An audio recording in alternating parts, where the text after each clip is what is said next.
పల్నాడు జిల్లా Narasaraopet vice MPP పదవి టీడీపీ కైవసం.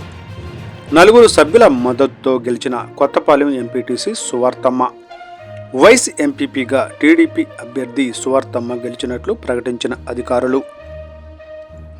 పల్నాడు జిల్లా నరసరావుపేట వైస్ ఎంపీపీ పదవి టీడీపీ కైవసం చేసుకుంది. 4 సభ్యుల మద్దతుతో కొత్తపాలెం ఎంపీటీసీ సువార్తమ్మ గెలిచారు. వైస్ ఎంపీపీగా టీడీపీ అభ్యర్థి సువార్తమ్మ గెలిచినట్లు అధికారులు ప్రకటించారు.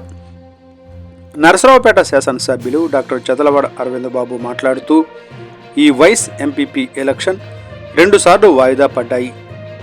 వైసీపీ దుర్బుద్ధితో ఎలక్షన్లు సజావుగా జరగకుండా మాజీ ఎమ్మెల్యే గోపిరెడ్డి ఎంపీపీలను ఎలక్షన్లలో పాల్గొనకుండా 2 సార్లు అడ్డుకున్నారని, మేము చాలా ఓర్పుతో సహనంతో మేము ప్రజాస్వామ్య పద్ధతిలో ఈరోజు వైస్ ఎంపీపీ పదవిని టీడీపీ కైవసం చేసుకున్నామని ఎమ్మెల్యే డాక్టర్ చదలవాడ తెలిపారు.